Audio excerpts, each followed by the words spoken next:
give you the 3, 2.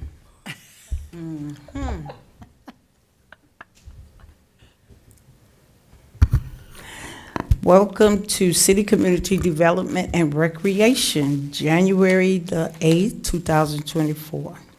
Can everyone please turn their phones down if you haven't put your phone on vibrate or alert? Everyone have the agenda? Yes, ma'am. Thank you. Okay. First on the agenda is Recreation Department update from Miss Claire. She'll be a little late, so we excuse her, and we'll go to what's second on the agenda. I want to talk a little bit about reaching the community with information.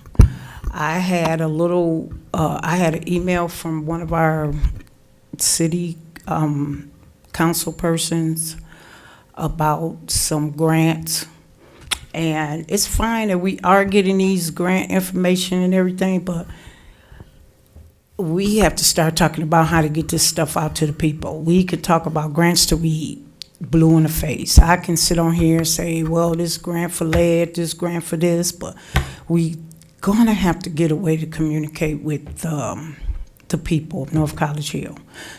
It really don't make any sense for us to just keep these grants to ourselves, or we just know about them and no one else. So I was just thinking about Ms. Orb? I'm trying to make sure that I understand where you're going with this. Are you saying that we need to communicate the grant information with the people, or we need to communicate, like, in general to the people?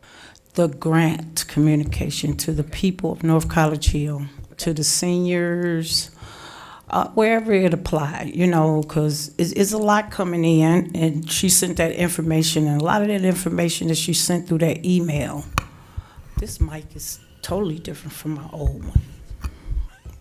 You can hear me. Okay. And, and a lot of that information that she sent on that email was already out there at the 513 event that time. She didn't make it, so she didn't know that it was already out there. But we were talking about the newsletter.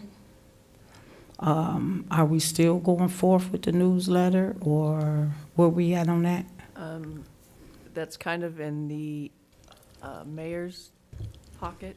Okay. To work on and distribute. Okay. I know the mayor did ask me if I would sit on a committee, but I have not heard about any of those people meeting or any of that. So I don't have any updates, is what I'm telling you. Because I did read in the council change. What is it? The council, not the bylaw. Well, Council rules. the council rules. It could be a subcommittee on Exactly. something like this, and we need to get together. We need to get this pushing and moving. And may I? Yes, Mr. Walt. We did try to have the money sent into the council's budget so that we could manage it and get that letter out. Mm-hmm. But it was voted down. So now we'll have to go back to square one and try to get money to put in there so we have some wiggle room to work with it. Okay. Yeah, we have to table it again.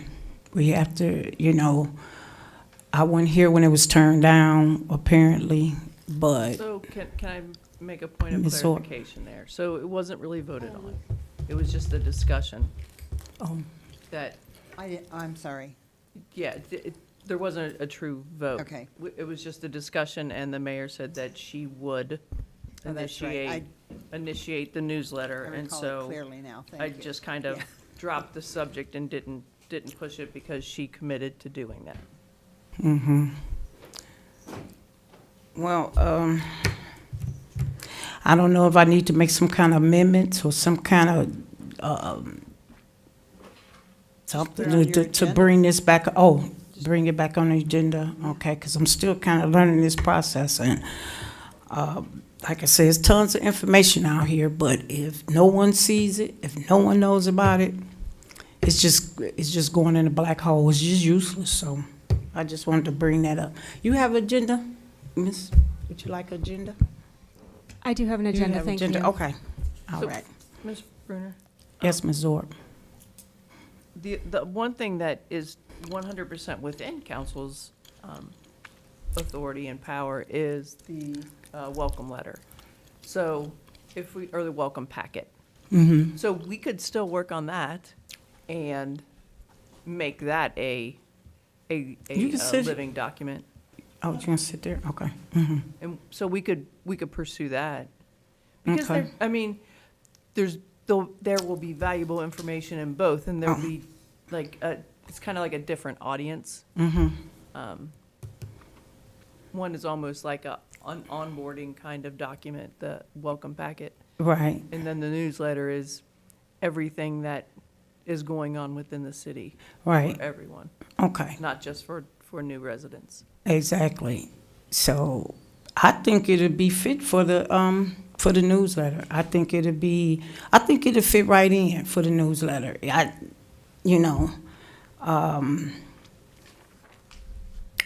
A lot of stuff. Did you guys get that email I did. from the council person? I didn't get to read it thoroughly. Yeah, okay.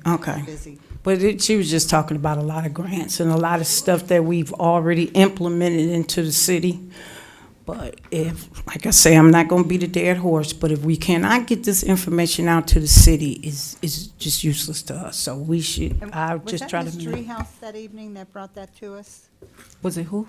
Was that, Yes. yeah, it was for Ms. Treehouse? Treehouse. Treehouse, Yes, oh, Commissioner Yes. Treehouse. oh, yeah. But she had, the one that spoke at the last, Yes.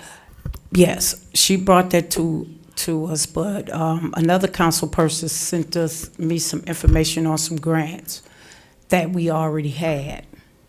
Like the lead portion.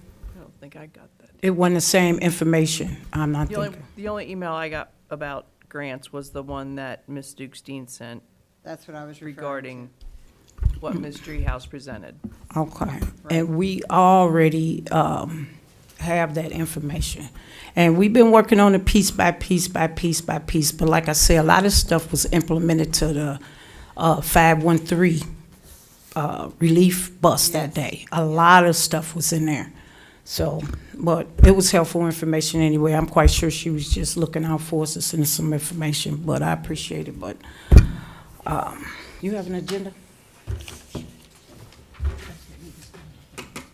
Did you get my email? I sent you, when I sent out the agenda yesterday. I did not receive that out. I'll double check. Okay, write your email here. Because I thought I sent it to the right place. I'll check and make sure. I'll check first when we get some downtime. Okay, so second on agenda, Ms. Clear, would you like to report your updates? Thank you, Sure. Madam Chair. I apologize for my tardiness. I got Oh, no, stuck fine. behind. I live on the other side of Simpson, and there was a traffic issue. Yeah, it's a crash Happening. or something in front of the So we all Ameristop. had to weave our way around through Ameristop to get here, so Right. I apologize for my tardiness. Okay. My report, the only thing I did want to call out, the first part of my written report is just a summary year in review. And I just emailed this to Ms. Bruner about 30 minutes ago. So she probably doesn't even have it yet. But my monthly written report that I normally submit to the committee. Mm-hmm. The other thing that I did want to call out is most of my activity the last month or so, recreation related, there were some event files and activity files things that had gone on in the city before, Fireman's Festival, things like that. And I found a lot of those files. And so I've been organizing them into binders because one of the challenges I had when I first stepped into this role was a lack of history, to go off of. So I'm trying to get all of that organized and get myself situated to go into 2024, but also get some ideas, some things that we used to do. And some of the things were community-led, some things were city-led, but I've been looking through those things. The other thing that I've devoted a lot of my time on this month is communicating with potential recreation programming partners. And I think I had mentioned in my last report that I was starting to compile a list of organizations that I would like to contact. I've contacted 3 of them so far. I met with the Ohio State Extension through Mimi Anderson. I met with her. And there's some programming that they have, basically K through 12th grade, depending on the different types of programming that they have, mostly nutrition, dietary.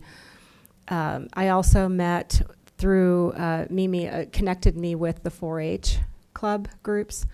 We always think of 4-H as agriculture, but they have quite a catalog of programming that they offer, from STEM-related items, arts-related items. Some of them are like garden-to-table type things, obviously crafts, things like that. They also offer an opportunity for kids to attend their camps.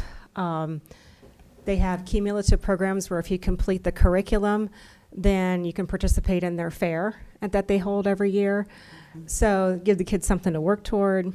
Most of their programs are free to the public. So the connections that are made are through the schools or other groups. One thing that we did talk about was that we really don't want to limit it to only North College Hill and only the school district, because there's plenty of kiddos who don't attend North College Hill schools. Either they're homeschooled or they attend a private school or parochial school. Our communities, our footprint is also very tiny, right? So we would be hosting these things out of the senior center when the seniors are not using it. We would not be kicking the seniors out. I just want to make that clear.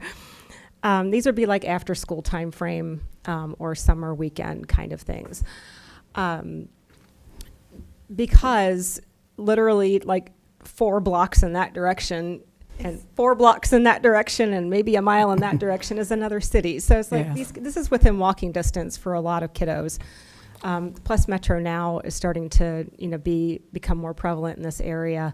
So transportation, but we wanted to make some offerings to the community. So I'm excited about that. And I just met today, I almost forgot, I just met today with a representative from School Kids Organization. They do STEM programming. They also do performing and creative arts programs for kids. So I'm excited about that also. They also do senior programming. I didn't really touch on that because I know that's Colleen's baby. So I will, but they also do programming for seniors. So an example that we talked through is like an around the world program that they have where the instructors will maybe, like this week, they're focused on Brazil. So they learn a dish, they learn a couple of words, they learn, different things about Brazil. But that program is also popular regardless of age. So K through 2, or even 60 plus, some of their programs are very flexible and can fill multiple age range. Yeah. So Colleen, once Colleen she's not aware yet because I just met with them today, but I'll be sure to kind of loop her in on some of the programming that they offer. Their programming is not free. They're a private organization, nonprofit organization, but they do. 4-H is funded primarily through grant programs and sponsorships, donations. So they're able to offer their programming for free or maybe a couple bucks. Some programming like babysitting classes, those are always going to cost money. There's just no way around that. But I am trying to be cognizant of what I bring in and have it be interesting for the kids, young adults, not so young adults. But I'm really excited about what's out there, and some of this has been in my back pocket while we were waiting for a facility to be available, and we're almost there. So I'm excited and starting to have those conversations. But that's primarily what I've been working on this month. Okay. Madam Chair. Ms. Orr. So, Ms. Clear, can you help me remember? I know at one point we were working on because you're talking about using the senior center, but I know at one point we were talking about like a usage for council chambers. Do you know where that landed? That started a little over a year ago, we didn't have the senior center at that Right. point. So I had put together some draft documents for facility rental, facility use, and what the parameters would be if we needed to use this space for something like that. And it was submitted to the Rules and Public Policy Committee, and that is where it is to this day. So it's in rules. All right. Yes, because this is a council-controlled room, and that's where that came from. Now, the programming I'm talking about now would not need to go through that process. It would be coordinated and scheduled to be a city-provided function. That's totally different from like a third party wanting to come in, to do something that they would be renting the space from us. The facility use documents are more geared toward third-party organizations that would want to come in. But the programming I'm talking about would be city coordinated programming. I understand. I was, that was. Yeah, but those documents, the original drafts are probably need to be looked at again before they come up in committee again, or maybe we can send those back to me to kind of tweak them and revise them, because now we have a different facility altogether and there's different parameters involved.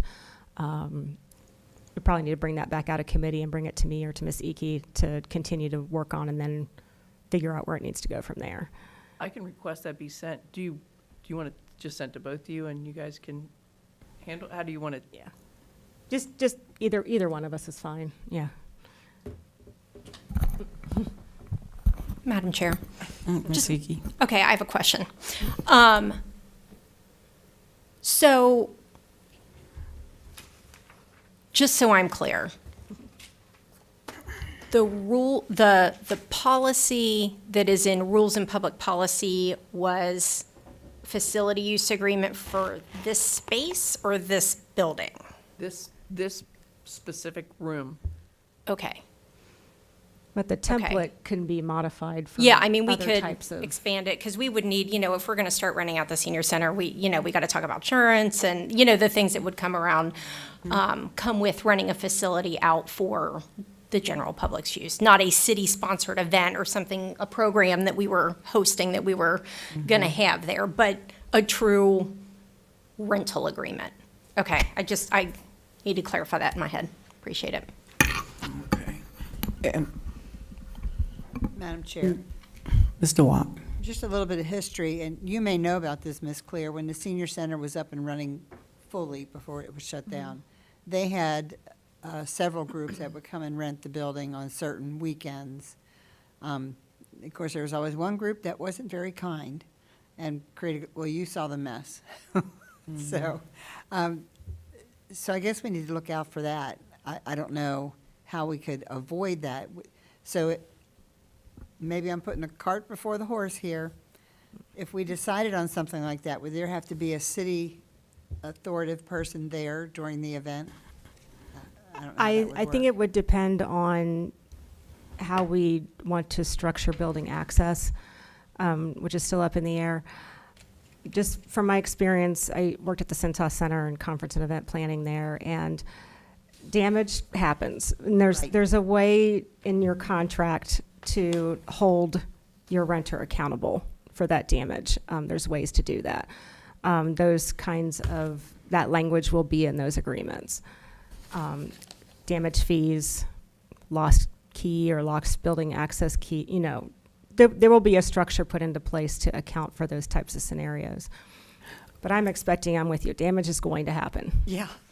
Yeah. I'd think 99% of the groups are going to just be fine, Right. but there's going to be that 1%, and you have one to, party.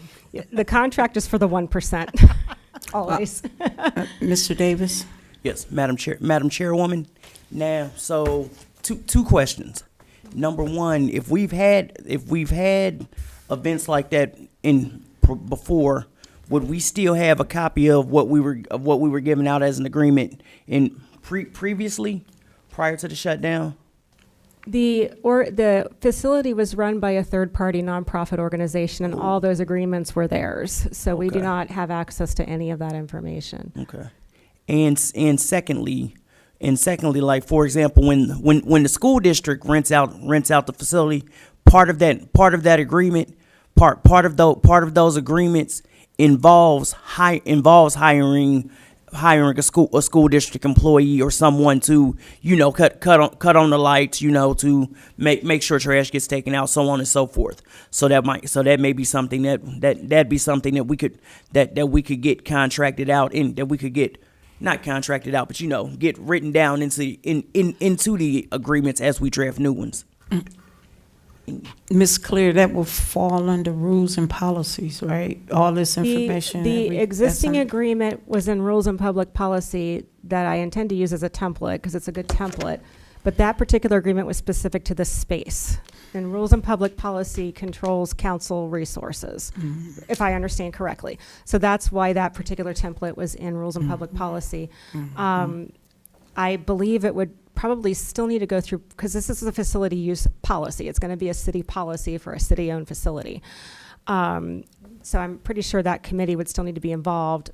Also, there would be a layer of legal review with our law director as well, to ensure that we've got all of our T's crossed and our I's dotted, and we're protecting ourselves as an entity, Okay.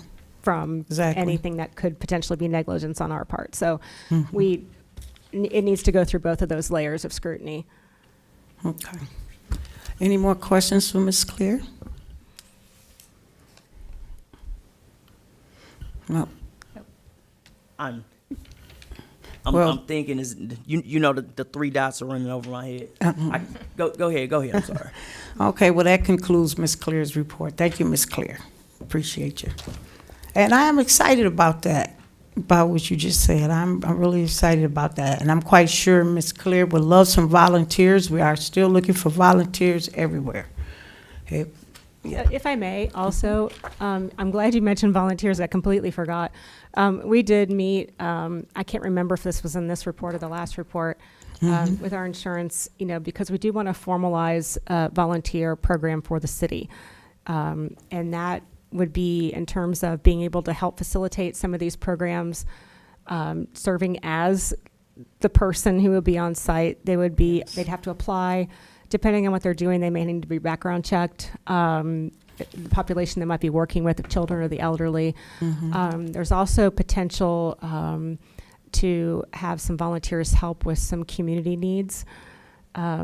So if we had a pool of registered background check volunteers, maybe to help with mitigate some things before they become a code enforcement issue. So those are some potential long-term process, but we want to get a volunteer program in place and get it formalized, so that we can alleviate some of the staffing constraints that we have in terms of being able to utilize that building after hours, or like evening programs, those kinds of things, where regular staff might not be available. So we will work on that. It's all very, very nebulous right now. It's brand new. We're doing some benchmarking with other communities that already have a similar process in place. There's no need to reinvent the wheel if someone else is doing it well. So that's always my my philosophy. So we are doing that also. But I'm glad you brought up volunteers, because I totally forgot. That's another thing that's been on my plate. Okay. Thank you, Ms. Clear. Madam Chair, Ms. Orr. so we weren't copied on her report. Could you send that to me, and I'm trying to take minutes, so I'll try to add that to your minutes Okay. report. Thank you. All righty. Okay, next on the agenda, the welcome letter finalization. Well, I have been working on this welcome letter. And if no one knows Donna Bruner, she's pretty much straightforward, cut and dry, straightforward. This is what I expect in my city, and blah, blah. But I need my committee here. I need my committee to read this and to circle, add, subtract, get those beautiful buzzwords for this beautiful city that we need, some things that I left out. So I'm gonna, pass these papers out. Yeah. Can I keep this copy or? Yeah, read it over. And, I'll give you let me see, no, because I need that information. Okay. Like your changes or your, Okay. read it over. Highlight it, tell me to take things out, or. I thank you, ma'am. So read it over. I did a little homework and pasted and gluing here. Okay. Did some, excuse me.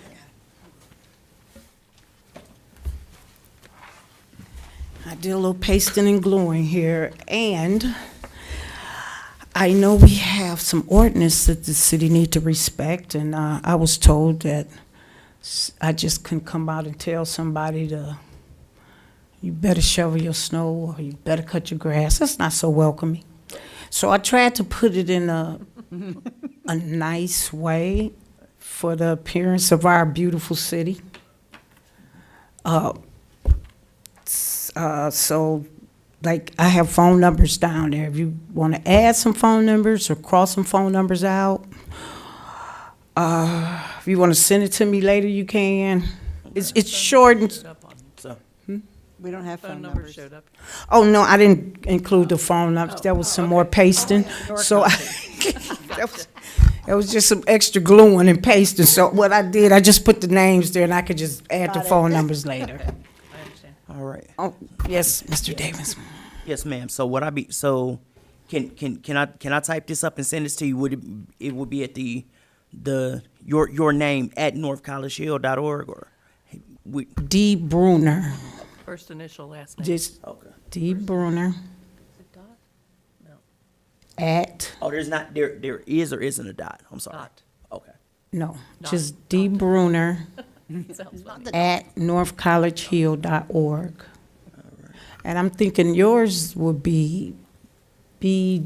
Davis at northcollegehill.org. That's why I sent this agenda to. Okay.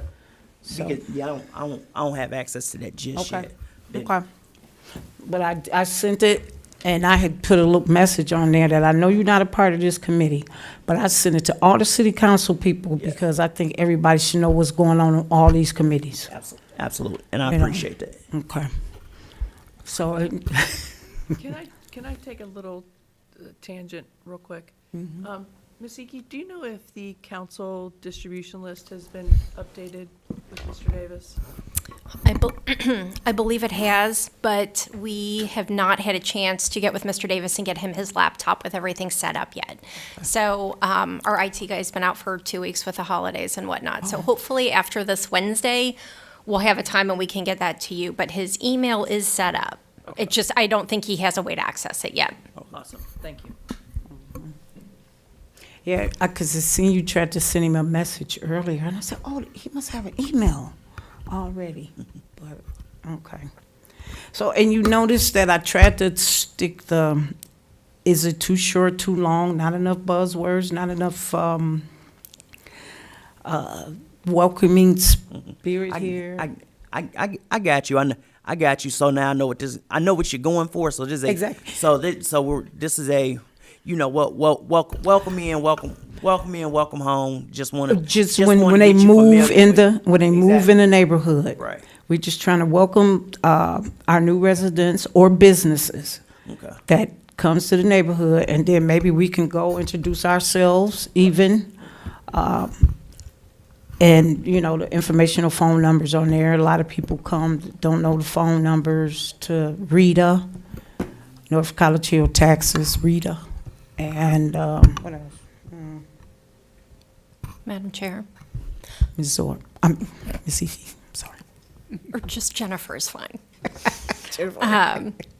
How are we going to get the list of new residents?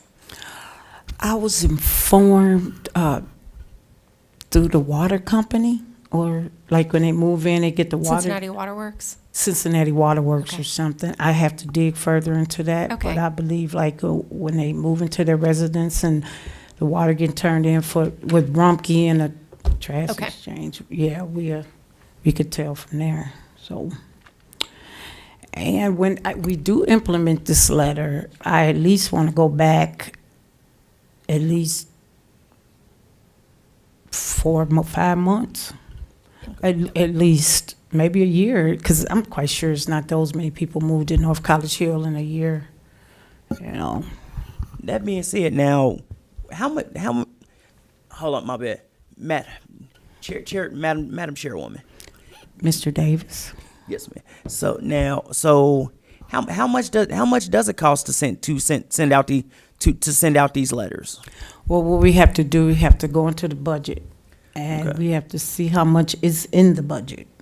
First of all, that's the next step, and see where the mailing is coming from. And I believe it's coming out the city council budget, is it? Well, Ms. Orr? I'm sorry, Ms. Orr? Madam Chair. We talked about, at least I know I presented to council, that perhaps it would even be one of us hand delivering it and making that introduction. Huh. Okay. It was a thought. Okay. Okay. I know I would be willing to do that, to put a face to the city and just kind of, because you have no idea what other questions are going to come up, and you Right. just have a little chit chat. Right. Why not? Okay. Well, and it probably, It would feel way more welcoming than just getting a letter stuck in your mailbox. Right. That says, pay your taxes. Right. You know what I mean? Absolutely. Let's try to make it inviting and. well, yeah, welcoming committee, because when I did move into North College Hill, I did have a good welcome committee. That's why I'm sitting in this chair today. I had a good welcoming committee. Well, but we know who your neighbor is, that's why. Yes. She's Mimi remarkable. Anderson. Yes, she's remarkable. Because the thing, Mr. because that's one of Davis? those where, my bad. That's one of those where I'm thinking big. You know, we could do this as allow us to reintroduce ourselves. Welcome to North College Hill. If you didn't get this the first time, let's get this for everyone. That's some you get what I'm saying? We did talk about, Like doing a bulk mailing this, and also, and like, you know, front page be the welcome letter, and the second page be the beginning of this newsletter that we talked about, and I'm currently trying to come up with some templates for, and you know what need, and I need to ask what all needs to be in there, because that, you know, that's a way to put these projects both in one. right, Chair, Mr. Wong. for the welcome letter, it would just be for those residents moving in. I don't know how we could put that into a bulk, because you have to have so many for bulk mail. And to do an all-encompassing city mail out, it's, what do we think it was, $5,000 or $6,000? Yeah, so, Wow. yeah, to do for the whole city. So it's two different issues. But see, he only know about the one, I'm sorry. He only know about the welcoming letter. He don't Okay. know about the other letter we were trying to comprise together. We were trying to get another letter with informational things to send bulk. Right. But this is when you move in immediately. That's what we were trying to do. Yeah, so. But even if we did do an event, what's the other letter called? Newsletter. The other newsletter. Even if we did get a newsletter, I would suggest it be every 6 months. I would think. Or quarterly. Quarterly. More Quarterly. frequent than that, we could. More quarterly. Either quarterly or aim for monthly. Oh, we got to think about costs on monthly. Right, Mailing because I'd say- Money for monthly. a stamp. Well, I say maybe if we do monthly in PDF form. In PDF form, that's something where we're sending out like as an email blast, and then our quarterly one, and then quarterly do something that has all the information, and then, like that will be the one that'd be the ones that we send out. But it's one of those where want to because everybody's not going to hear everything. But if we're speaking more and communicating more, we got a better chance of them hearing something. And Mr. Davis, a lot of elderly people here will not see a PDF blast. That's one of the things that why we were talking about this newsletter. It's a lot of elderly people here. Right. I understand, and we can, and as that process goes on, we like, I'd be willing to help make that, adjust that and do what we have to do to reach people where we at. Yeah. And if that's printing out 50 to 100 copies, leaving it at the senior center, or dropping them off at the nursing homes. Like I said, I may not be able to knock on 50 doors, but I can knock on them 4 or 5 doorbells at the nursing homes around here. Okay. Make. Okay, we'll keep that in mind. Yes, ma'am, We'll keep the pamphlets, Yeah. drop-off point or something. Yeah. We'll keep all that, a drop-off point. So what about the letter? No one said anything. I mean, is it too cut and dry? I apologize. I thought you wanted us to do this and get it back to you. Well, you wanna do it right can, now. you can, Okay, I sorry. just wanna, yeah, you can get it back to me later. I just wanted to, Okay. I apologize. That's why I'm was on the just- same thing. But yes, I'm going to. oh, you Yeah. fine? Oh, yeah, not today. Just get it back to me, because this is gonna be finalized, and we are going to stick to this GID. Yes, ma'am. I got it. Anybody know what the GID mean? Get Absolutely. it done. That's what we gonna do. All Thought this they had back it. tape. I thought it had an E. You get your GED, get her done. GID. So that's what we gonna do. All this back, and too many things being tabled. Too many things is just being in too many groups and committees. no It's action. not being packed. Yes, ma'am. It's 2024. We gonna hit the ground running. This is the Yeah. city community development and recreation. If you want to be a part of this community, I need you guys to help me to work. Send me something. Yes, ma'am. I got you. I got you tonight. I apologize. Send me things. When you see things, send me things. Don't. We all we got. So, Yes, ma'am. on the agenda, anybody have any more questions about the letter? All right. Next on the agenda is old business updates.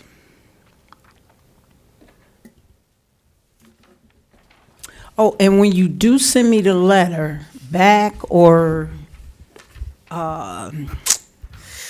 just add, circle, or just write in. My red pen out. Right, just write in or add, or just do it that way and just send it to my email. Just do it that way, and then I'll put all that together and write a new one. Okay. But what were we, old business? Old business. Anybody have any old business? Oh, and I did see the sheet. That would have been nice to have the logo on the back of in the background. Like instead of here, Yes. Okay. instead of the splash here. I know. When Jennifer. you get ready to format it, we can help with that. We'll have a new logo rolled out by that time as well. Okay. That's one of my ideas. I thought when I looked at the paper, I said it looked a lot better coming in there, but, okay, old business. Anybody have any old business? Madam Chair. Mr. Watt? Old business, but I have a question for Jennifer, if I Yes, could, Mr. Watt. please. We are changing the logo. Yes, ma'am. Oh, so it won't be Pretty the, costly. okay. Okay. And That was in the budget. madam, Was From it in the last year. budget, Wait, hold on. Please? From last year. Okay. and Madam Will it look Chairwoman, like this? Did I miss something? The logo? What was that? The logo. No, Will it be we'll- different? Yes, it will Okay. be different. Okay. Mr. Davis? Yes, ma'am. So if we're changing the logo, because that's actually one of those when I learned how to like submit ordinance and changes. One of them actually was one of them actually was a proposal to change the motto. So would that be able to match up, or have we already thought of a new motto? Just the logo, not a motto. Okay. Because once I figure, because that actually is one of the things on my agenda is a different motto. So I'm gonna try. You mean the center of it all, Yes, Mr. ma'am. Davis? Yes, ma'am. Okay, the center of it all. Yeah, I want to change that. You want to change that, huh? Yes. Okay, you know you got to go through all these Right, people out here, right? To I'm change something like aware. that. I'm aware. Just make sure it's a good one. Yeah, I got you. Okay, make sure it's a good one. Yes, I may not have us all, but I got you. Okay. All right. Old business. I had some old business, but it didn't come through on the moratorium. It did not come through on the legislation for the moratorium for the marijuana 2024. So I thought it would come through like the other day, but it did not. So I just wanted to keep you guys updated on what's going on with Ohio and those rules of the city about that topic, about that subject. What else I got? Anybody have any new business? No new business? Only new business I have is we do have a ReThrive meeting tomorrow at 3:30. Right, Miss Jennifer? We have one tomorrow. I thought it was Yeah. at 4. It's really? Let me look. Let me look.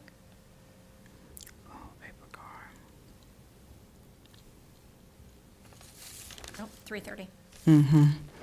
And I will, as usual, I'll be bringing back a whole lot of that information from ReThrive. With that, anybody else have any new business, Ms. Zorb? Can I finish this? Mhm. Sorry. I do have one thing, an update from the tree commission. We were Okay. at a point where we no longer had an arborist on our team, and we have recently acquired an arborist. good. So we are, we're running full-fledged, and we are excited for all of our new activities this year. Okay. So, and do you guys have a Facebook page for North College Hill? As a matter of fact, we do. All And we right. would love to have you like our page. Let me figure out what it's called, because it changed. Sorry. Trying to search, where's search? Tree.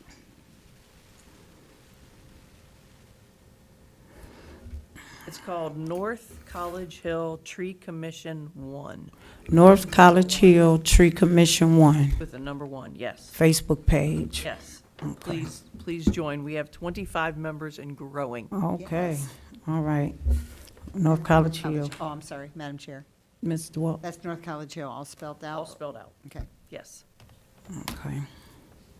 Is there a meeting coming up with the tree board, or?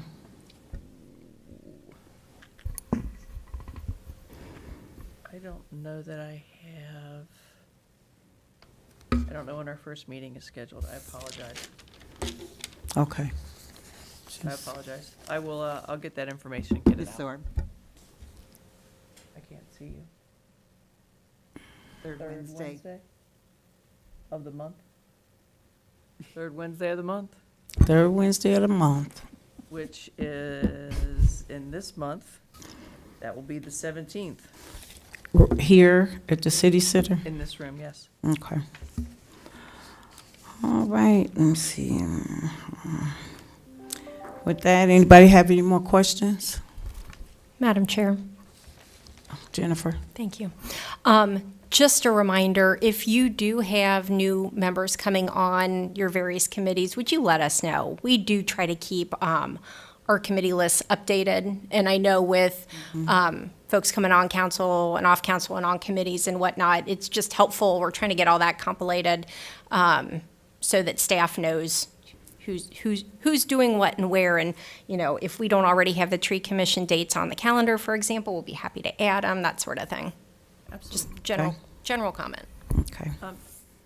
Thank you. Chair. So, Ms. Ms. Orr? Eki, do you want me to just have our secretary send that information to Ms. Clear, or who, or to you, or who? how would If you send it to me, I'm just going to send it to Ms. Clear. So either or both of us would be just fine. Thank you. I can cut out the middleman if you'd like. One less email for you to deal with.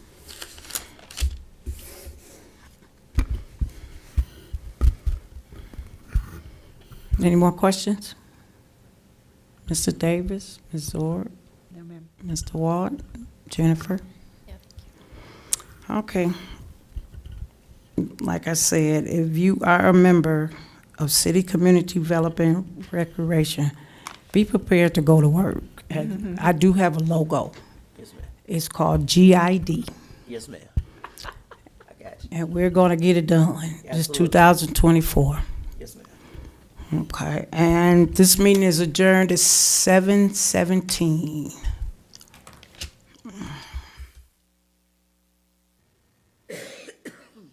Okay. We're starting with our, today is Monday, January the 8th, and we're starting with our Budget and Finance meeting. It is 7:33, and the first on our agenda is our 2023 closeout and filing with Hamilton County. And so I just wanted to ask Ms. Eki if we had completed our filing on time this year, or have we done it? Have we completed it? Yes, Madam Chair, we are good to go for 2023. And while we're on the topic of that, you have at your places the November, you've got a fund reconciliation balance, and the year-to-date through November 30th. We just closed November. And I've asked Michelle and Debbie here tonight to talk a little bit about what we've been doing, where we are in the process. I know we've had these ongoing conversations, but I think it is best for you to hear it from the folks who are doing the work and some of the challenges that we have encountered. We've talked a lot about, funds not being in the right buckets and having to correct that, and that's been some of, it's taken a long time to get there. So I asked these lovely ladies to be here tonight to kind of give you that first-person perspective of it. So with that, I will turn it over. Deb, if you want to start, or? So I've been here 5 months. Just going to start with that. It's been 5 months, and when I came, I was not aware of the status of the finances within North College Hill. So I wanted to highlight a few things that we have done, where we're at, things that still need to happen.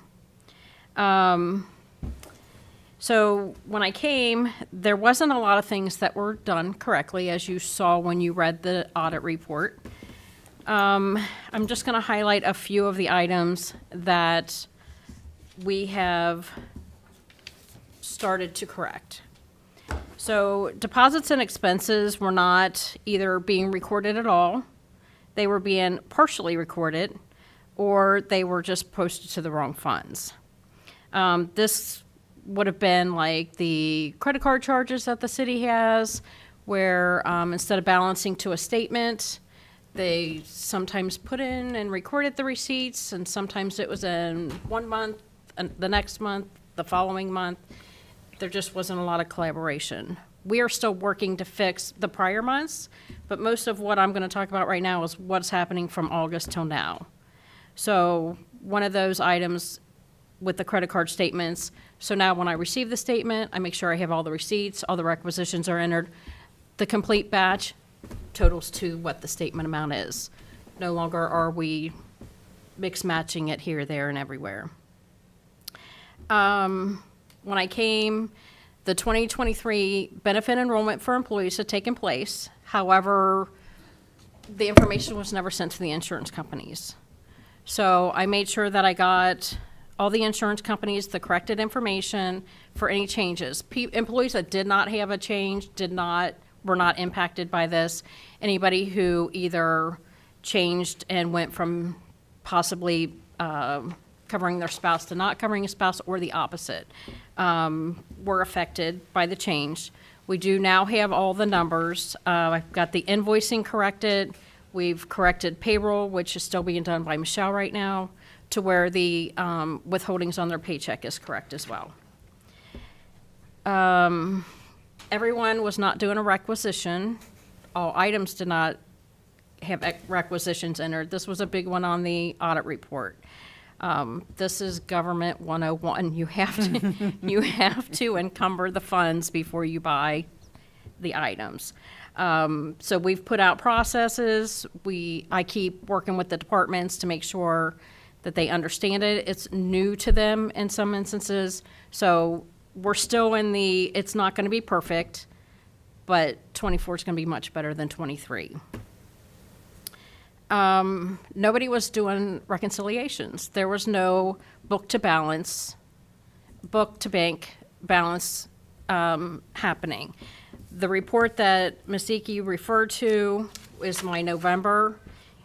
You can see at the bottom, there's just an unreconciled amount. This is still the unknown that Michelle and I are working on. It started when I did August, it was $1 million. So we are making progress. Some of the things that we still have to do, there's updates to the handbooks, there's processes that we still need to get in place. Payroll still being processed by our contractor. We're paying Michelle to do that. We still need to bring that back into a North College Hill employee doing that. Just some general organizing. I haven't gotten to the sales tax part of paying Ohio for sales tax that we have charged people once the tow lot was opened at the beginning of 23. That is a taxable income. We charge the person tax and we turn around and have to pay that to the state. I have the logins, I have the account, I have all that we need. What I haven't had is the time to get that going. One of my goals is to have the staffing to make this go smoother. As Ms. Ike said, I just closed November, and we all know it's January the 8th. Normally, I would close by, probably on a bad month by the 5th, the 7th, something like that. With the finance system that we have, when I don't have, like the situation, I go to January and I still don't have November, I can't function. January doesn't exist. I can't convert requisitions to purchase orders. I can't write checks. Can't do a lot of things. The system allows you to have 2 active months open, and that is it. So need to have the resources in order to make sure that we can keep moving forward, fixing the things that we've identified. There are less things that happen that aren't identified yet. It was a daily occurrence, and that really has slowed down. It hasn't went away, but it has slowed down. We've identified the majority of the things. It's having the staff to make it happen. My job under normal circumstances is like 2 to 3 full-time people, and it's me and a contractor that's part-time right now. So I just wanted to highlight a few of the things that we have made progress on. Just let you know that, we still need your support to be able to get the staffing so that we can continue. I don't want this to go back to how it was before. We've worked hard to get it to where we are. Thank you. Thank you.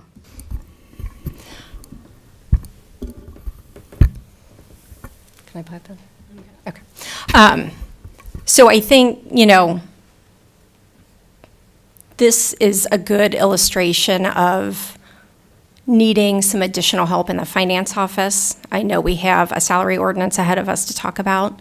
That position, when I started here 10 months ago, was a full-time person and 2 part-time temps. I would not recommend the temp situation again. I don't think that's very helpful for us. I think, honestly, that's part of the reason we're in the situation we're in, because government finance is so different than other finance or accounting positions in the private sector, and there are so many more rules that we adhere to and processes, especially this purchasing process. And as we talked in the last finance meeting last month, we have shut down really any unnecessary expenditures. So, I mean, we're still paying the electric bill and, you know, we're paying for the operations of the city, but we're not buying new things. We're not, we are filling positions that may be open, but we are not looking yet to hire those new positions,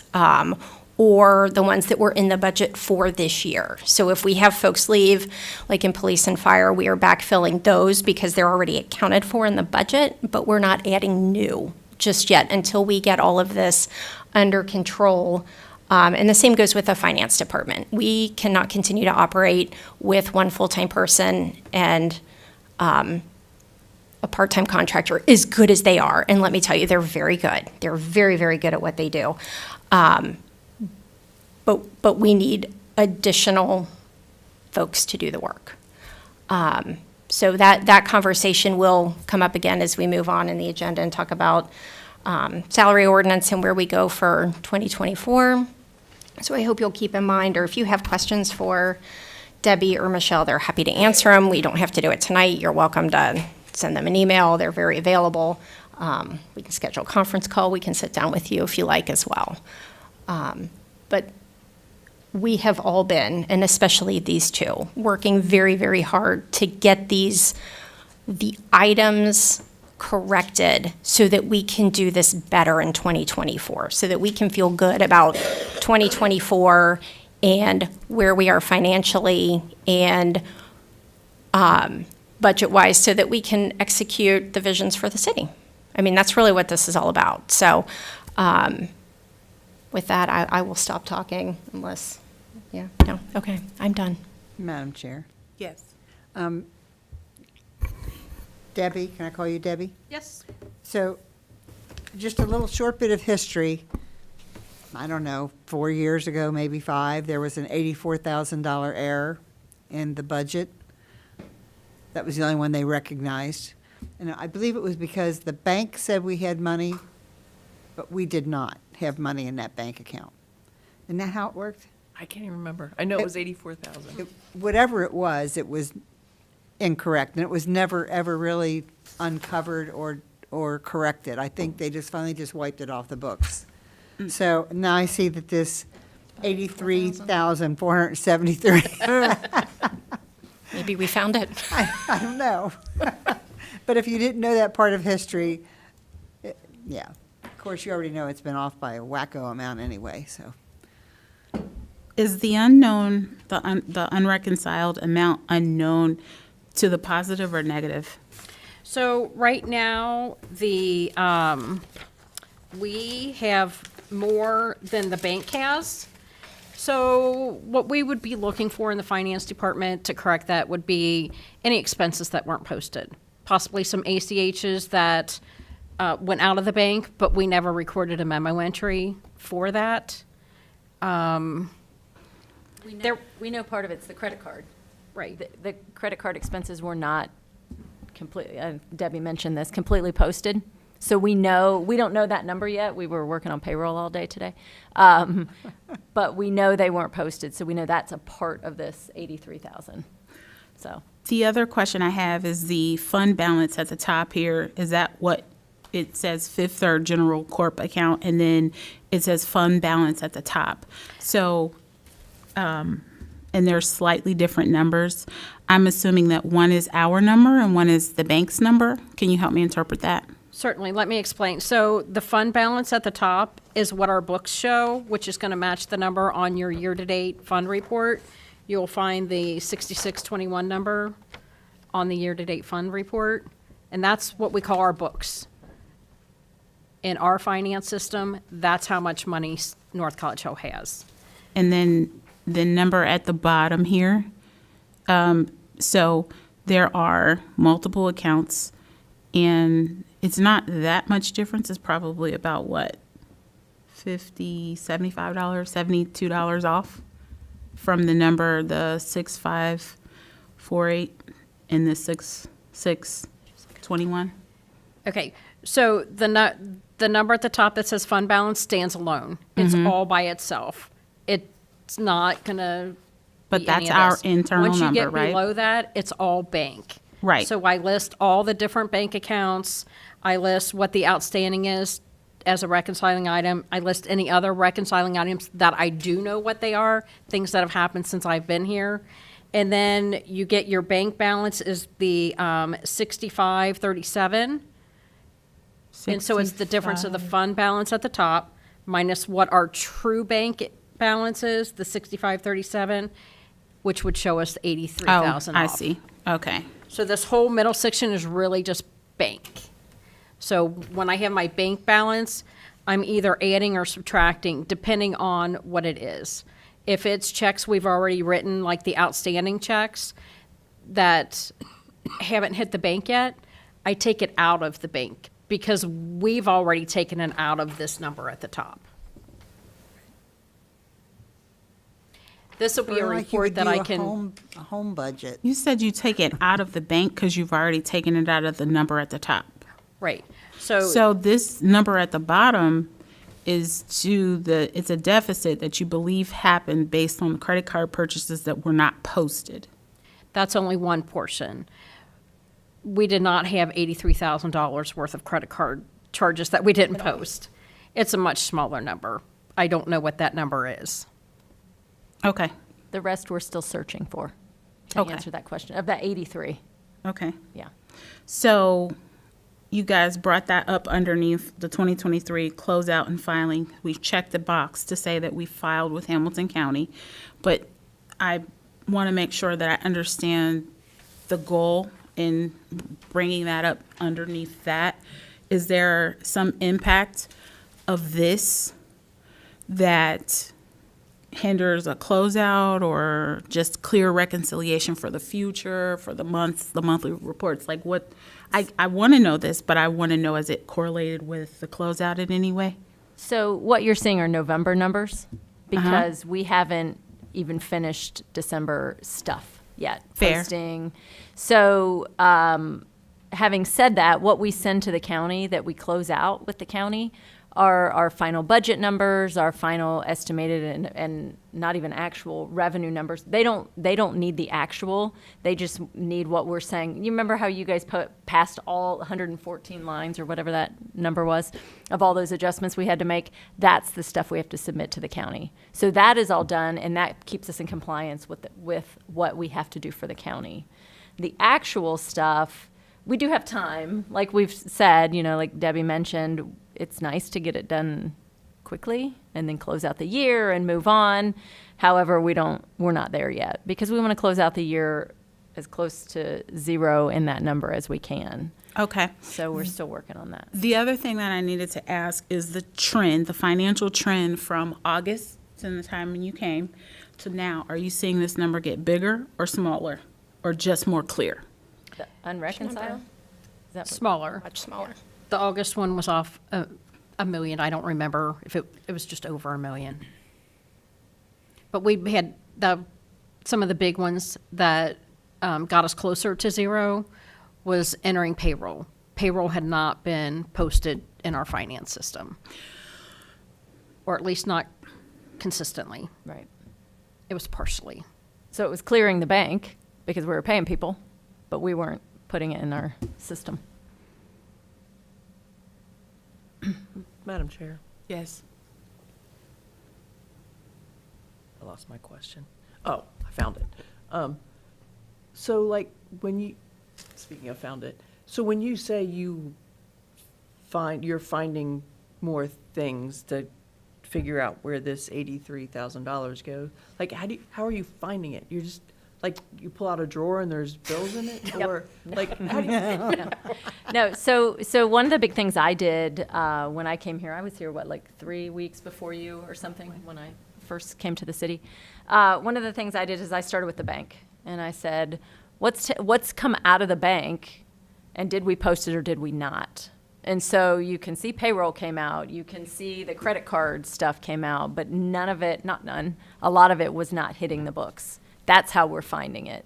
one of the things I said to the previous people that were here in the finance office was, and it was maybe a heated conversation, I said, there is not a single thing that should hit this bank that we don't know what it is.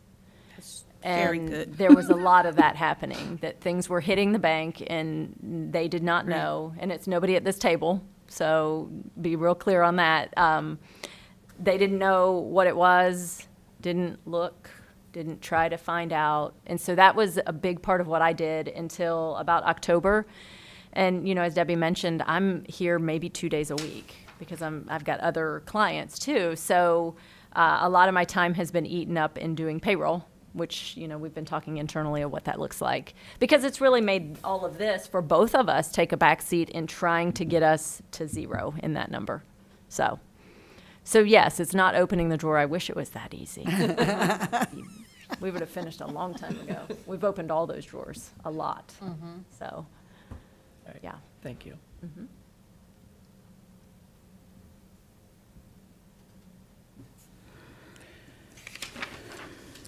Okay. Next on the agenda, I'm assuming that everyone's clear on that topic. If we are, we'll move on to the annual salt bid. So I got that late this afternoon from the law director. You have a hard copy in front of you. This is the item of legislation you pass every year. It allows us to buy salt on the state contract. We do need to have this in by, call it mid-April, so we have plenty of time to go ahead and pass it. But since this is more of a housekeeping item in terms of where and how we buy salt, I'd like to ask that we get this on the council floor so that we can get our readings done in enough time to get this sent to ODOT. I think it's fine to move the council floor. I can, typically what I do is when it actually is in this committee, then I will take the responsibility of sending it on to Mike and letting him know. So I can do that. But can you send me an electronic copy? Yeah. Okay. And I'll do that for the first February meeting, and I'll send it to Christian.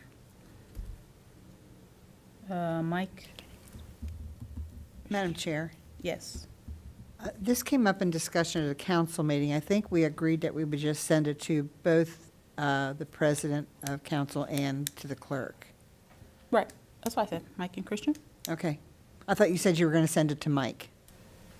President of council is Yes. Mike. I know who Mike And is. Christian. She said both. I didn't hear you say Christian. Oh, I got it. She Okay. turned her head, so you probably didn't hear say the Christian part. Okay. Got it. Annual salt bid. Okay. And then 2024 salary ordinance. I didn't expect for you to have an ordinance.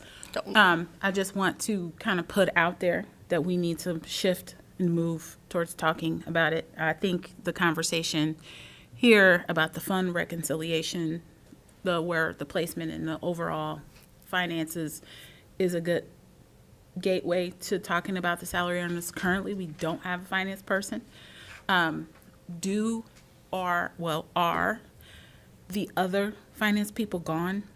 The gentleman, the part-time gentleman, The he's temps, gone. yes, they both are. Okay. They have been for some time.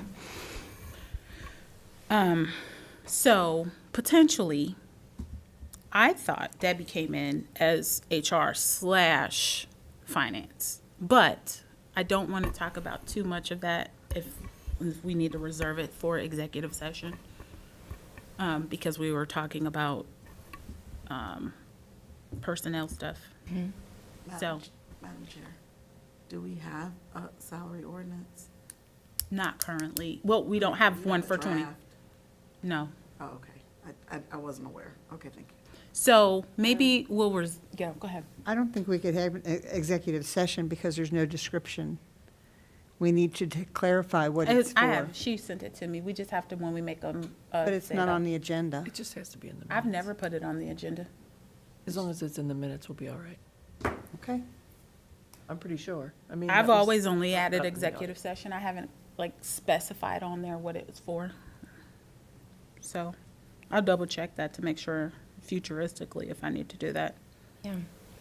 I know we put it on the council agendas. It should be on there because when we get audited, when they pull the agendas and the minutes, that's what they look at. I think she was saying, did we need to spell specifically the reason why? Yes. Right, it should say whatever, it's section, I've never done that. well, maybe then. Maybe that's why it's on the audit. Madam Chair. Huh? I think that you have to say what your reason That's is. what You I don't was have to always- put it on your, They're saying I needed agenda. to have stated it on the It needs to be agenda. on the agenda. I don't think it needs to be on the agenda, but I think you do I'll have to double say check, it. but we'll say it for tonight. If we're wrong, I'll correct it in the future. So what I'm hopeful for is if administration can kind of draft, I don't know if I want to say draft, but if we can start having some conversations about salary ordinance, if you feel the process will flow better if you draft something for us to look at and then we can talk about it from there, I'm fine with that. If you just want to have an executive session and then talk about it, continually past this one and then draft something and bring it back, that's fine. But so whatever your preference is. What is it that you would like me to draft? Potentially a salary. Like the actual ordinance? Well, typically, we've been given one and then we talk about it, but if your preference is that we talk about it and then you draft one, I'm okay with that too, however you distinguish most efficient. Okay. Madam Chair, Mm-hmm. I believe I'm trying to remember, I think in the past, we used to have, like, you would just take whatever the existing ordinance is, Yeah. you'd put like another year on, almost like the budget documents, you just put another year on and say the new salary would be blah, blah, blah. That's what we've done in the Like if past. someone made $10 now, they'd make 15 or whatever, just whatever administration would like the new salaries to be, and then, because we don't have any type Okay. of, we have no foundation to know what kind of job performance someone has, so we kind of rely on administration to provide that. Okay. So we look to your guidance for that. So, just so I'm clear, within the salary ordinance that's existing, that was passed for 2023, there are, people's positions with their that is what you're, okay, And all right. so I was saying something different, but she brings up a very valid point. So if what she's saying is like, if you want to increase somebody, rate, sometimes we've done 3% across the board, and then, but we don't know their personnel stuff or their performance related things. That is for you or the department heads and those people who fall under them to determine. We kind of just approve what the raise will be, and then if there's other factors that say yay or nay, that's your space. So that's what she was addressing. For me, I kind of sense that you might want some changes on it in general, like positions. That's why I ask about the Okay. finances. So I said, also bring that to the table. Okay, So that we can Thank talk you. about that. That makes- So both of those two Okay. things.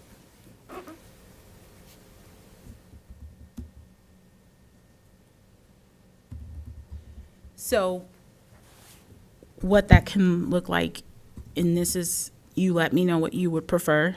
Are you wanting to send out the previous document? I can send it to you because I'm sure I have it. From last year and work from there? Or do you want to kind of look at it and decide if you want to just draft it in a new way because of some structural things you might have? I would appreciate whatever you can send me, just so I don't have to reinvent the wheel. And then I will think about what that structure should look like. And then the other part of that is, although this is the 2024 salary ordinance and we are at the beginning of January, whatever we pass has to be prorated, or those changes have to be made backwards. That, I recall that from last year. Okay. So, does anyone have any other comments about that? Okay, splash pad update is what's next. Yeah, the bids came in, we mentioned this at the last meeting, they were very, very high, way higher than our engineering estimates, and they suggested we bid this again in the spring. So, with that being said, I actually did reach out to Mr. Mosby because I was under the awareness that we had, I thought that we had a prior contract. Is there a reason why we're not going with that one at the 234,000? Is it outdated? Because that could possibly be it. I only asked him if there was a signed contract, because current administration, including Mayor Nichols, could not locate what was there. But I went back and looked in our budget, because I have all of my former agendas, and we had conversations around there being an actual contract out of our Budget and Finance Committee. And so, is that not the case? There is not a contract that I'm aware of. Okay. And I don't know how there could have been a contract, because we just got the drawings done this summer. But this goes all the way, because we were supposed to have the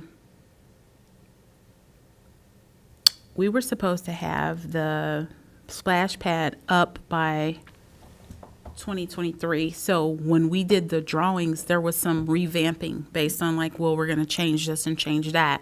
So if we went back to them and said, hey, we're going to change that, that may not be, they may have changed it or said we're outside of the original contract based on our request to change it. Because we had a lengthy conversation about having a bathroom or not. And initially, we were not yet doing a bathroom. And we were going forth with that. So if that can be like a base, I guess what I'm saying is, can we double check? Because the prices are starkly different. Mm-hmm. They're almost $1 million now. Our engineer was very surprised because, pardon me, similar projects like this that were bid out last year were in the price range that we were looking at, and now they're 3 to 5 times higher. Yes, and so for me, it's worth checking and rechecking. I'll check to with make them, sure, but I haven't come across a contract. because $250,000 to $750. is very different. Oh, It's for sure. $500,000 Yeah. difference. Yeah. So to me, it's worth just making sure. I'm not saying that there is. I'm just I will look. remembering the notes, and I did ask, and so there we are. Madam Chair, Yes. when you spoke with Mr. Mosby, did he tell you the name of the contractor? No, but I can reach out if that's what you guys want to do. I felt like Ms. Iki might have had more information than I. I thought you said you did already reach out. I misunderstood. I did reach out to him, but when I reached out to him, I did not ask him specifically which contractor or the person. Did he sign a contract He said that there was a contract. that he signed? Yes. Madam Chair. Yes. So I kind of have a question for Ms. or Ms. DeWald, and sort of you, but not really, Ms. It's kind of a historical question. This is North College Hill history, at the risk of, you know how much I hate North College Hill history, but Always the one who says that. however, and so we're going through all of this trouble to build a splash pad. Why can't we just build a community pool, which is what everybody is asking us about? And if we're shelling out all this money, why can't it be a swimming pool? We might have whole to change the thing? course of it. I'm sorry. Go ahead. History. Madam Chair, may I? History Yes. buff. Okay. The pool, for as long as it's been here, which is longer than me, or her, well, maybe not her, no, not her, but it was never imbalanced. They would take money in, but it was never enough to cover the cost and the equipment and the staffing to keep it going. So that's why we lost our post office too. It was just too big of a drain on the budget eventually. And we did it for decades. And they Okay, just- so, so we're building a splash pad, right? I mean, we're talking about, there's, I'm assuming the splash pad is gonna have water. We're not gonna turn the water off, right? I hope. So, what is the difference? Because Ma'am. obviously there's a missing contract or there's missing information, okay? And it was supposed to be open in 2023. It's 2024 now. I drive by and there's nothing. So, Supposed to be open twice. right. Yeah, Okay. 22. So 2022 can we, initially. Yeah, that's true. why can't we just redirect? Let's talk about how much the swimming pool would be. Cause literally when, as I'm walking around talking to people, everybody is talking about a swimming pool. And I'm like, I don't know. But I want to know what the difference would be between a splash pad and a swimming pool, like a community type pool. And, and just some kind of nominal something, you have to be, live in North College Hill and pay $5 a family, $25 a family, something like that. And that's why it failed. I'm sorry. Madam Chair, may Okay, I- go Go ahead. ahead. I'm sorry. With the pool, you not only need to build that pool, and that's extremely expensive, you're going to need to go with it flushing commodes, dressing rooms for boys and girls. You're going to need staffing, a lot of staffing. You're going to need lifeguards. It's just very expensive. With the splash pad, we did not intend to have it with lifeguards, so there would have been no employment to pay. We didn't especially have a building, where we're going to have a building to maybe change in, but no commodes. So there's so many bigger things that the pool would need versus the splash pad. And agreed. I do agree 110%. Initially, when we did the splash pad at roughly $50,000, it seemed more economical to have something for our youth, and that we wouldn't have this huge exhaustive thing on our budget to pour into every year. But at the idea that it is at $770, we need to think about it again and decide. And I do think that there are some community variances from College Hill versus here. Just all the things that have happened. Maybe it looks like, I'm not against the idea of a pool. I think we definitely need to revisit that, because a splash pad at $770,000 is ridiculous, especially since we're not going to be bringing in money as a result of that. I think that if we do decide to reconsider or redirect for a pool, we need to do things like make it accessible to like people who do swim meets and not just recreational things, so that we can recap some of the exhaustion on our budget from it. There are plenty of marketing things that can surround a pool, but we didn't do that before. So if we do, Madam They Chair, had we swim did. meets. We had a swim team. They had swim teams, we had functions there, we had like senior day or kids' day or adult night. But still, it doesn't bring in enough but it to doesn't. help pay for it. So I didn't live right there, but I've lived in North College Hill. The pool was around. I remember it got super dated and just small. I took my oldest daughter there, and I'm not sure if that is completely the problems, but now with so many things moving forward, it didn't have any, like some of the neighboring pools that are doing very well. One community that I looked at when we were doing the splash pad, and I mentioned it in our budget and finance, was Evendale. They have like the loop-de-loo just slides Madam and Chair. stuff Evendale and North College Hill, we don't have the same kind of, there, but we don't generate the same kind of money that they do. And I think a pool, Sure, yeah, it was run down because we didn't have the money. They fixed it as often as they could, but they couldn't replace the whole thing. They had to keep patching it up.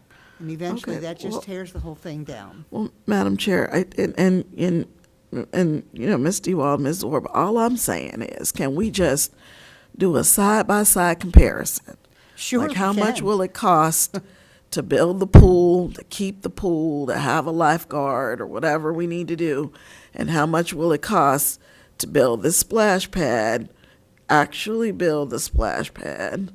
And just kind of compare and contrast and try to figure that out, see if there's any money that Hamilton County can provide to us to help us with that. I'm just kind of curious about what the numbers are. I think that's fair to keep on the agenda. If we decide that it's not a good fit, and we move on. Okay, fair enough. So does anyone else have anything about the splash pad? Madam Chair. Yes. I'd just like to point out, I don't even know how to do it. Maybe Evendale has some type of documentation that they'd be willing to share with us, but not necessarily a ROI, but I'd like to see some type, and I know I asked for this for the splash pad, and I don't think I ever received it. But what are the continuing maintenance costs going to be? Because that's where the city fell down with the pool. So how much does it cost to run the splash pad per year? Not just build it, not just the initial cost, but the maintenance cost. So when a pump goes out, how much does it cost to replace a pump? Versus when the liner would go out in the pool. And I know that was I can't believe so there's somewhere in my mind that says that was the final nail in the coffin of the pool was a liner. But yet when I swam in that, it didn't have a liner. It was all concrete. So there's conflicting thoughts in my head. But my point is, we need to know what it would cost to update, maintain pool versus splash pad. We just need more information. Okay. And Madam Chair, Yes. now would the RFPs or whatever the municipal term is for our RFPs from 21 and 22, are those still public record?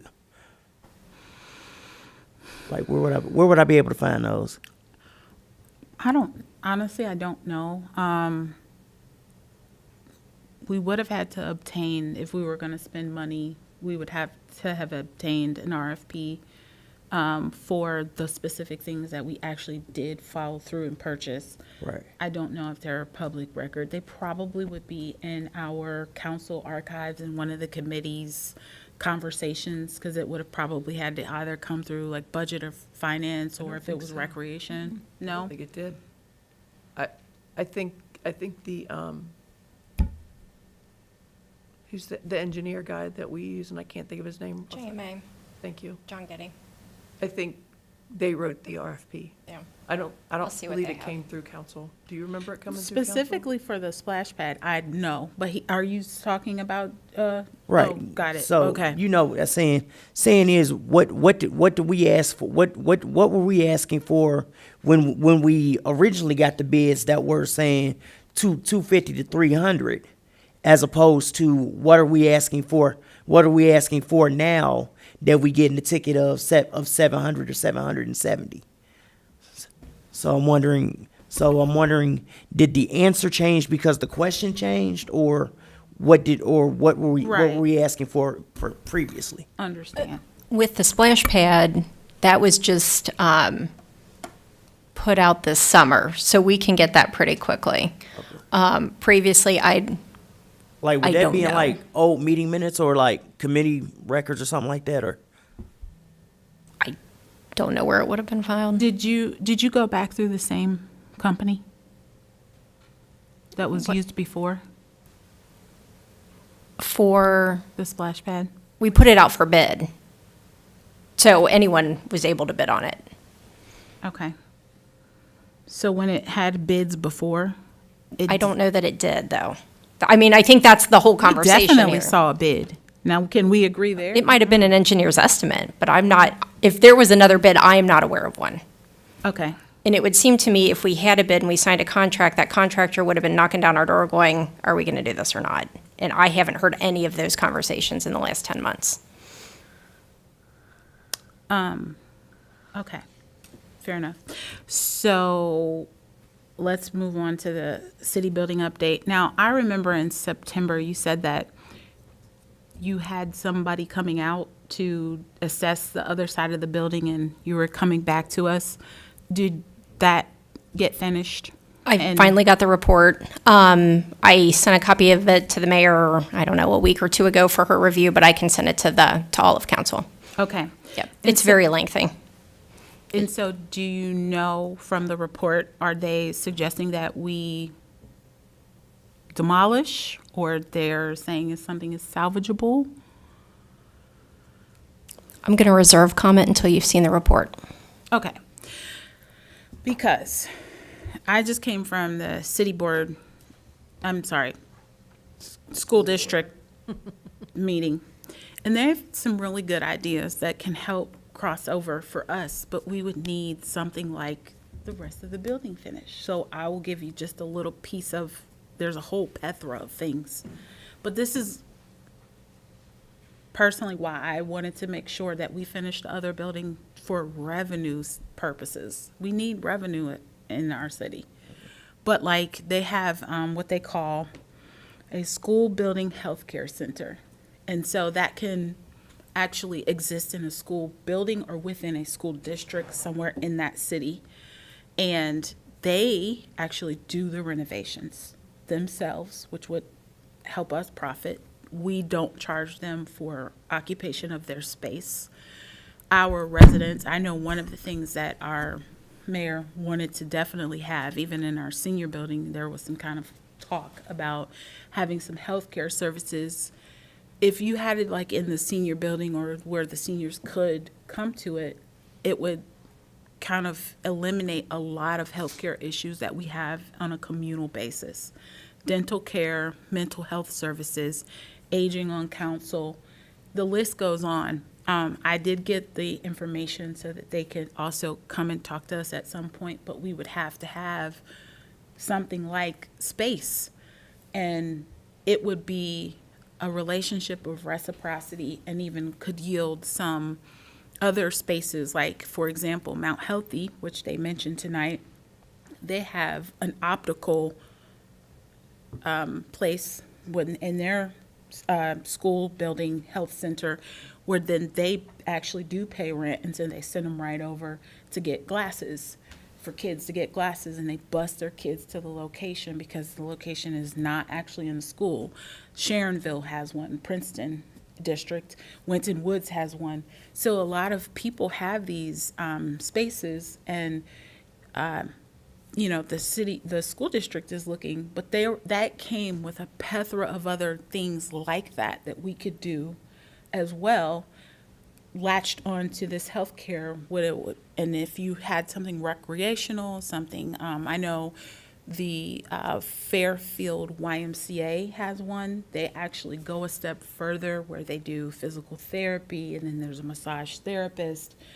People look for in-service networks, doctors to come to. If we had that, that's all very money-bearing things. If we just had a facility to kind of lend out, it would, was my original purpose and motivation. It's not, I remember in our previous meeting, someone said, it's like pipe dreams. It's not that far off. It's very attainable. It's just making the right connections to be able to bring those things in. People actually want to service our areas, one, because we have Medicaid and CareSource, and they want to tap into those, funds that are very easily had by doctors and nurse practitioners and healthcare people. So I guess I just said that to say, if we could please just reconsider or continue to really seriously think about what it would mean for our city to have some places where we can bring resources in that we would benefit. Our budget does not sustain itself at the rigor in which we're spending. At some point, we're going to have to bring more money in, and we want to prosper as a city. This is a good start to try to leverage the resources that we do have. I don't know if it starts with this building, but we have not been willing to look at that in the past, and I think we should. So that's my 2 cents on the building stuff. Madam Chair, Yes. what did you mean when you said we've not been, we didn't want to look at that? In the past, no one wanted to renovate that side of the building. Well, it seemed like the collaborative effort. I specifically remember someone saying it was like a pipe dream. It was way bigger than what we could do, even if we had some lending, which is why we were trying to get the finances in order so that we could hand over our report card as a city to somebody who's willing to give us money for that. We went so far as to talk about the roof and the money that we still owe on that, and our debt to income ratio that we previously had, which we're all in a really good space with that. We could actually fix that side of the building. However, in 2017, I think it was 2017, we approved a resolution to have that side torn down. And I remember that. That was the other, like, kind of thing when we started talking about the building. I do remember myself and there was some other people. We went in there and we searched and searched and searched. There's no documentation. I believe I provided one. I'll have to go back on my records. Yeah, I don't think so. We looked and looked, Well- but if you did, you can bring it back up. It said something about, I do remember you providing it. I sent that over to Bill Dieters, and I talked about it with him, and he said that it does not actually say that we had to. It said that there was talk and there was mention that the council members wanted to. But you can send it again, we can go through this again, but that's my point.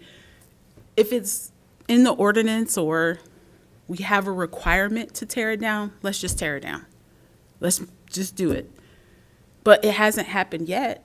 That wasn't, I A can't lot speak. hasn't happened yet. We keep I talking can't- about everything and not getting anything done. Well, to be honest, 2017, I didn't come on council until 2020. So for 3 years, no one did anything to fulfill what you're saying went in place. Exactly. And that's way before me. Because our hands were tied. And I So- don't want to go into that.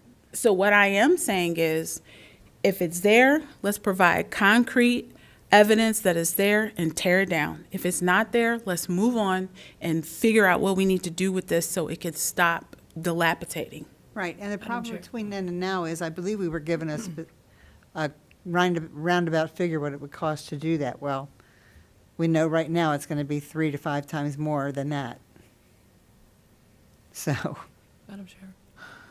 So, and I have been on the tear it down bandwagon, because it's been proven to be, not cost effective to fix it. And it's probably even less. more money to fix it now. But, I could be swayed, but in order for me to be swayed, I would need that same type of documentation I just asked for the splash pad versus pool. I mean, show me some numbers. What does it cost to fix it? What does it cost to maintain it? Versus what does it cost to tear it down and build something new? And I think That's- that would be fair for any of I us don't- to I don't- evaluate. Yeah, I mean, us sitting here, we can rehash everything from 2017 again if we want to. I don't believe that's very effective for what we're doing either. So let's just get some Dagburn numbers put together and make a decision, and then go. The other thing, I believe we're back to the GID part of our conversation. Right. Madam Chair, yeah, I'm gonna pull out my stick and beat on a dead horse too, but this is what frustrates me, what used to frustrate me. Maybe, I don't know if I'm still frustrated or not yet. So we had this whole conversation about redoing these council chambers. We moved money around, and I know we asked I know this is before your time, Ms. Iki. We said, this is what we want this room to look like. We walked through dust and dirt and everything else. I was with you. Right. So was that? And like, I'm like, so what happened to the money that we moved around? Like, I just feel like we said something and nothing happened. I can actually speak to that. Okay. If it's on the timeline that I'm thinking, because I know that my tenure is not as long as some of you. So if it's during the time that I was over the Budget and Finance Chair, which I believe what you're referring to was, initially we had $18,000 yielded to us to kind of spiffy up these council chambers, and the initial amount was designated for like new, at least nicer desks, a new scape back here, paint. Moving walls. Chairs. It was supposed to be for moving walls, getting new chairs, getting a whole new setup here. And And an office then in there for the and then clerk. when we Right. put it on the table for in Budget and Finance based on the $18,000, we started having conversations about moving walls. And then it became more than that. And so from there, I specifically, that was when my wheels started turning and said, hey, if we're going to really revamp this, why would we stop at council chambers? Because when you start tearing down walls and you got a roof that is in disrepair on one half of the building, how much are you willing to invest in a building that's in disrepair on the other half? I do remember that there was a contractor that came out, and the water that's on that side, if you don't fix the whole roof, where's it going to go? It's going to go. It has a mind of its own. Eventually, we have to tear that down, and I know we're rehashing things, or we've got to fix it. So there makes no sense to only remodel council chambers, move walls, if that part of the building is still just sitting over there like that. So it was my suggestion that we kind of redirect that and say, hey, if we're going to fix anything in this building, we should start there and then move over. And then that's when the council chambers hit a pause. I do remember that after we had agreed to explore this idea of updating the building, that there were some council members that met about this remodeling the chambers, but past that meeting, we didn't really move into anything else. Madam Chair, Yes. the original discussion, Ms. Underwood and I were sitting right here, was to move a wall, was part of the original discussion. Move a wall, fancy this up, make an area over there for the clerk to work and have a desk of his own. The then administrator put money in our account and didn't even get an estimate of what it would cost. So I don't even think then what we were wanting to do, what he gave us, would have been sufficient. So that's why nothing was ever done. But I don't as remember far as that. that end of the building, I can't believe that people are still in these back rooms. So, but like I said, let's quit hashing it out. Let's I just think- get- I think- Let's get what Ms. Orb asked for. Let's get the comparison and see what we can do. Okay, so there's a report coming that'll tell us up or down about this building. Is that right? That's what Ms. Iki said, that she had sent it to Mayor Nichols and she will send it to us. Okay. And then from there, I need to make a motion to go into executive session.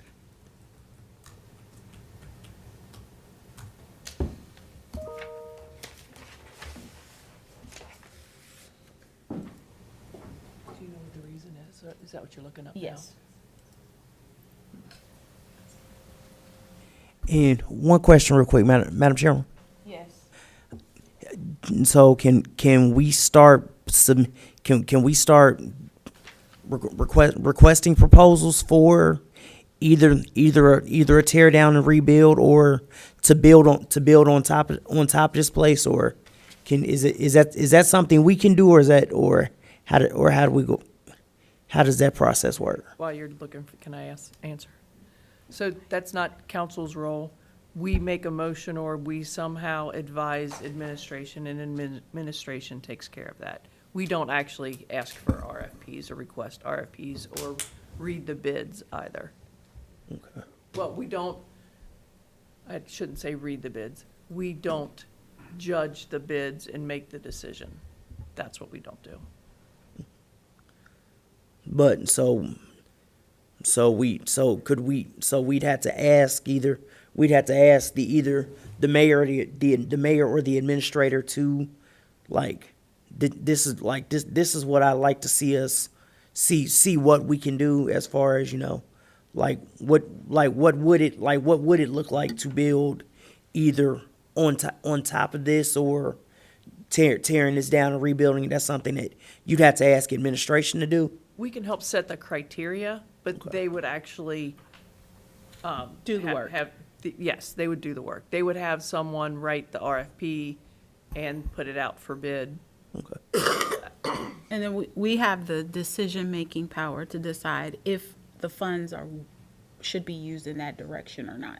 Okay. Once they come up with once they have the bids or they source to see how much it's gonna be or what it all entails. Okay. So in order to do something like that, so I gotta ask. So I ask y'all and say, okay, this is what I want. Can y'all do RFPs based on this criteria on? Oh, I see. Do you understand? I think so. A majority of council would give the direction. Oh. If we did this for everyone's pet project, we would not make any progress. So a majority of council would have to give the direction to administration that we want to look at XYZ on the building. Yeah. Okay. And so that's what these meetings are for, to Okay. talk about what direction we would like to take. Since there's already a process started with Mayor Nichols in following up, Ms. Iki is going to give us that report. We Okay. can all take a look at it and then kind of bring this back to the table Okay. so that we can decide a direction together. Okay. Okay. So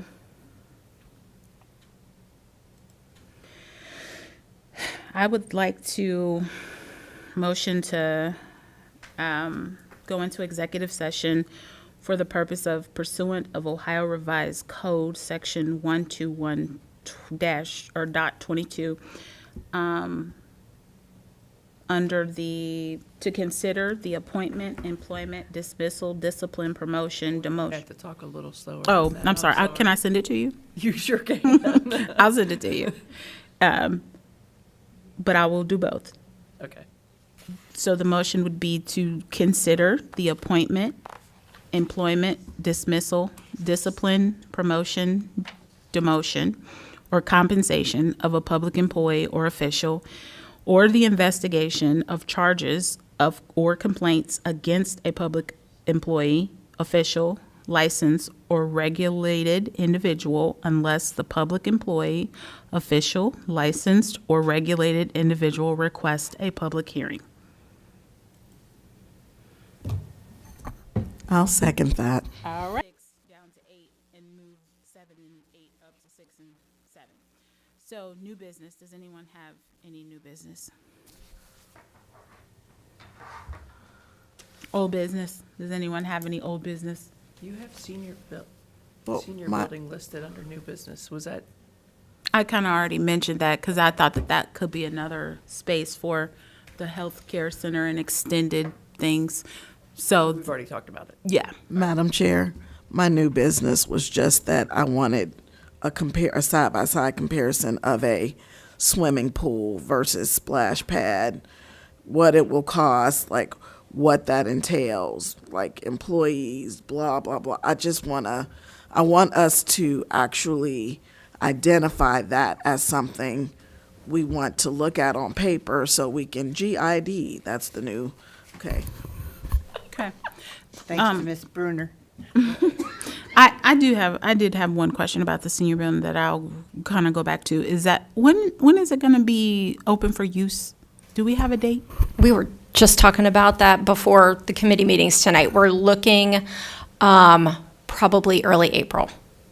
We still we need to do the floor. We'd like to do the floor. There's still some painting, some drywall work that needs to be done, if we could get that in before we did the floor, and then we would, I think, be in good shape to have that open for events and, other senior activities, plus whatever else we want to use it for.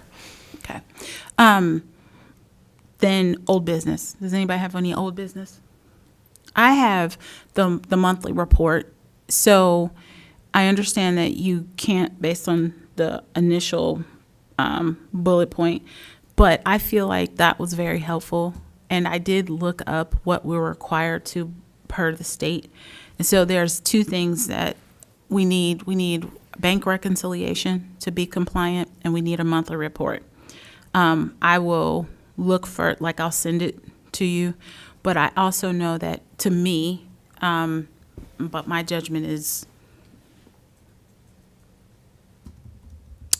uninformed as to what needs to go in that monthly report. I do know the numbers don't have to add up to satisfy a quote monthly report.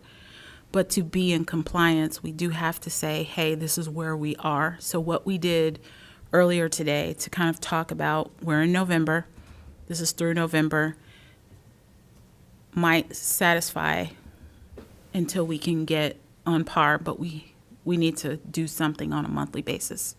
Well, and I can provide that report on a monthly basis, assuming the month has been closed. So since we haven't closed December, the most recent data we have is November. So hopefully by the February meeting, we would have December, which means we would have the year-end report done as well. Right. And so that it's not uncommon for us to work in a lag. Right. But we have to do something on a monthly basis in order to be in compliance. Well, in the last 2 months, we've provided the revenues and the expenses and the fund balances. So I think we're getting there. Yes. I think, can we make it look a little prettier? Yeah, maybe when we get all of our ducks in a row and get to the new software, because that's the other thing we're being held up on is the conversion of CMI. We cannot convert the wrong data to the new system, because then we're converting wrong information into our new system. We don't want to do that. So we need to factor in that conversion, which we had originally anticipated first quarter of this year. I don't know that we're going to meet that goal. It may have to be second quarter, just due to getting these things cleaned up so that we can start new year, fresh system correctly going forward. So, like I said, we are doing the best we can with the resources we have, but it's slow, and we keep finding things to fix. Okay. With that being said, I would like to make a motion, for sure this time, to move into executive session to consider the appointment, employment, dismissal, discipline, promotion, demotion, or compensation of a public employee or official, or the investigation of charges or complaint against a public employee, official, licensed, or regulated individual, unless the public employee, official, licensed, or regulated individual requests a public hearing. I'll second that.